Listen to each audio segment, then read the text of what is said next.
बिस्मिल्लाहिर्रहमानिर्रहीम। इय्याका नअबुदु व इय्याका नस्तईन। नाज़रीन, वज़ीर आज़म पाकिस्तान मियाँ मोहम्मद शहबाज शरीफ साहब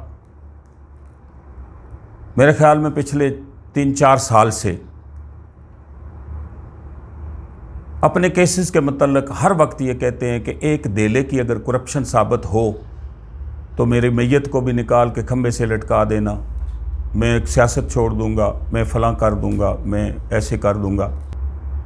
स्पीकर सिंध असम्बली आगा सराज दुरानी साहब, खुर्शीद शाह साहब, शर्जील मेमन साहब और इस तरह के बेतहाशा हमारे सियासी लीडरान जिन पे मुकदमात हैं और बाज़ में तो बड़े क्लियर किस्म के, जनाब मोहतरम जनाब जरदारी साहब, उन्होंने एक नया फार्मूला दिया है कौम को कि पैसे कमाने और उनको ठिकाने कैसे लगाना है, बदरिया ओमनी ग्रुप।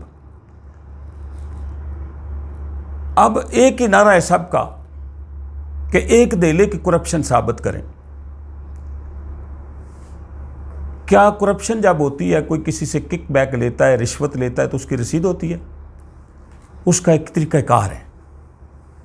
तरीक़ाकार ये है कि आपके पास जो असासे, जो बैंक बैलेंस, जो नकदी, वैसे तो ये संदूकों में रखते हैं, वो आपको बताना ये होता है कि ये पैसे कहाँ से आए हैं। आपने बैंक में पैसे रखे हैं, आपने कोई असासा बनाया है, आपने कोई जायदाद खरीदी है, तो ये पैसे कहाँ से आए हैं। अगर आप उसकी चैनल बता दें कि ये पैसे यहाँ से आए हैं और इस तरह यहाँ पहुँचे, तो बात ख़त्म।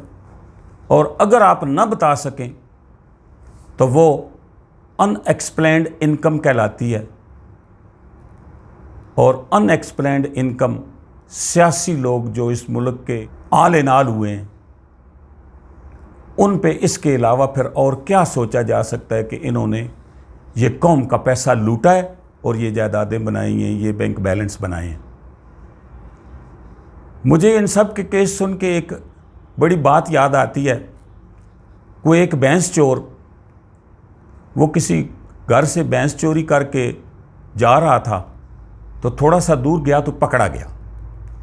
भैंस समेत उसे लोगों ने पकड़ लिया, पुलिस के हवाले किया। पुलिस ने भैंस बरामद की और चोर को थाने ले गए।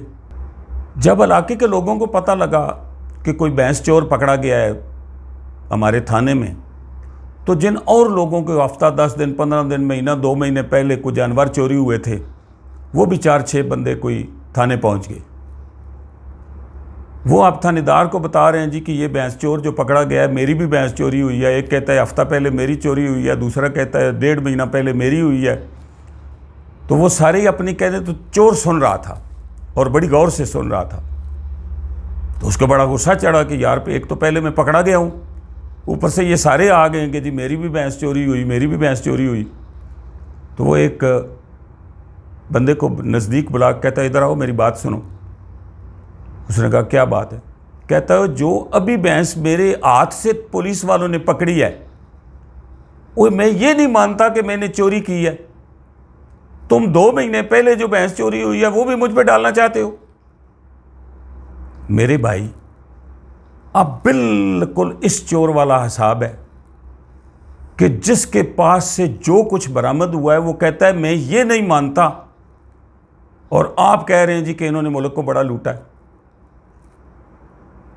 हमारे लीडरान, हमारे कायदीन, क्या आप समझते हैं कि ये कौम बेवकूफ़ है?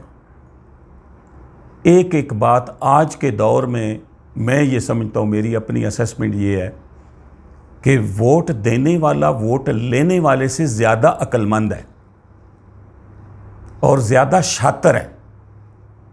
वो सबको दलासे देता है, सबकी बातें सुनता है और फैसला अपने दिल से करता है। आप क्या समझते हैं कि ये इन लोगों को नहीं पता कि आपने इस मुल्क के साथ क्या क्या किया है?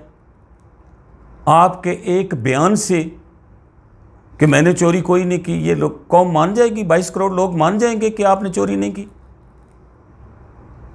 तो मेरे भाइयों, अंदाज़ा करें कि इस मुल्क के कानून का, कि इस कानून में जितनी मर्जी तारीखें लें, जितना मर्जी है इसको लंबा करें, जिस तरह मर्जी आप इसको चलाएं, चलाते चले जाएं, एक वक्त ऐसा होगा, मुझे एक तजर्बा है इसलिए मैं ये बयान कर रहा हूँ कि हमारे छोटी मोटी चोरियाँ होती हैं ना, तो लोग बड़े जज्बाती, जब चोरी होती है तो कहते हैं जी मलिक साहब थाने चलना है जी, फ़लाँ जगह जी थाने, थानेदार ने मेरी बात नहीं सुनी।